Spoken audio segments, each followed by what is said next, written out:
This is Climate Close-Ups, an audio series that brings you the voices of those working against the tide of global climate change through their daily work here at the service.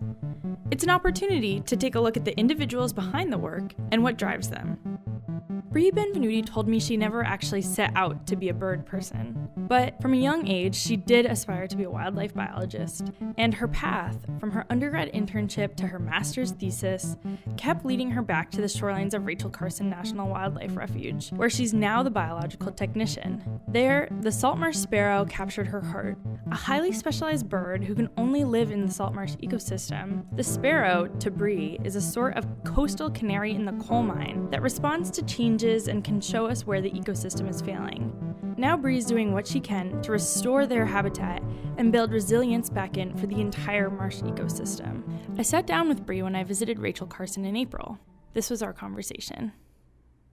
Hi Bri, thanks so much for joining me. Let's start off by having you introduce yourself and tell me about the work that you do here at Carson.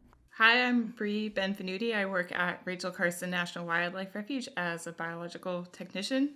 So I kind of work on two different components of saltmarsh sparrows and saltmarsh restoration. So I do things like find nests for saltmarsh sparrows so that we can monitor their productivity.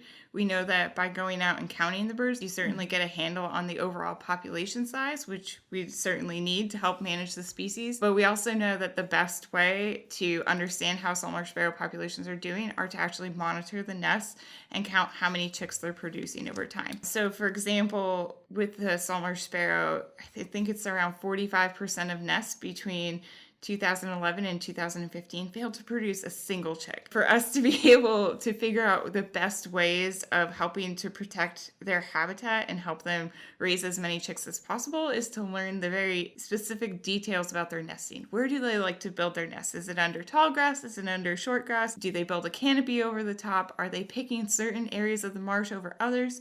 How do they move around the marsh? They are a bird and they do fly, but these birds are homebodies. And what we know is that not only do they return to the same marsh year after year after year, a female saltmarsh sparrow will come back and pick the same nesting spot.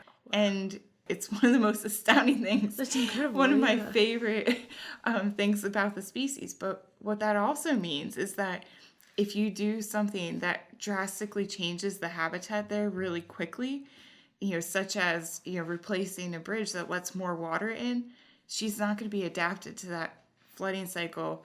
She's not necessarily going to move to a different marsh down the street a couple miles away, maybe not even to the other side of that same marsh. And it can just make management a little bit more challenging because we need to do things that are going to change the habitat, but we have to do them in a way that we're not going to harm them in the process. So by doing this very specific kind of individualized work, finding nests and tracking them over time, we can start to answer those sorts of questions, which then guide the larger questions like how do we help our salt marshes persist long term? What can we do to help the marshes build elevation to be stronger throughout the lifespan of the marsh and not just the bird? Yeah, so what is that like, asking those questions, then trying to answer it in terms of helping the marsh, and through helping the marsh, helping the saltmarsh sparrow? So saltmarsh sparrows are so intricately tied to the marsh system. You can have a salt marsh that doesn't have saltmarsh sparrows, but you can't have a saltmarsh sparrow without salt marshes. Mm-hmm. So when you have a species that's so intricately tied to the marsh system itself, if they start declining, then chances are everything else that uses that system or the marsh as a whole is also experiencing similar problems. Mm-hmm. So for the saltmarsh sparrow, it's flooding, and the flooding is predominantly due to sea level rise, but really what they need is this balance between the elevation or the height of the marsh itself, like how high the ground is, relative to how high the water comes. And what's happening is the water is getting higher than the marsh surface. And when that happens, then the birds' nests, the chicks can't climb high enough out of the grasses, or the eggs can't stay in the nest and they float away. That's why the species is declining so rapidly. But what it's also showing is that we know the habitat is changing really quickly as well. And so we're losing those different services that the marshes provide to our coastal communities. Yeah. So how do you see this loss of services and the local change of saltmarsh sparrow habitat as part of global climate change? I think my work is on the front lines of climate change because the species is so closely tied to nesting between flooding tidal cycles, which we know not only is our tides getting higher with sea level rise and climate change, but that window between two different flooding events where salt marsh sparrows need to lay their nests and raise their chicks is shrinking over time as well. So throughout my tenure with the Fish and Wildlife Service, I've been watching this species decline. So, salt marsh sparrow populations have declined over 85% in the past 15 years. That's 4 out of every 5 salt marsh sparrows is gone from our landscape. So I'm seeing those effects every single day, and being able to work together with partners both in the service and outside of the Fish and Wildlife Service to try to figure out solutions to protect not only the salt marsh sparrow from going extinct, but also for that whole entire marsh ecosystem. We need to have solutions to keep those marshes around for both birds and for the communities. Your career especially is so intertwined with the Refuge, so I'm curious if you could tell me about the changes that you've seen just over the time that you've been here at Rachel Carson. It really started hitting home for me probably around 2016. I could really start to see changes mostly in our marsh system. So one of the marshes, George Marsh here in Wells, Maine, there's spots of the marsh that you used to be able to walk across with no problems at all. Beautiful grass, a lot of bird nests. And then it was almost like a switch flipped. And now the marsh is really degrading and falling apart. Feels like every other step you take, you're in a hole sinking up to your hip.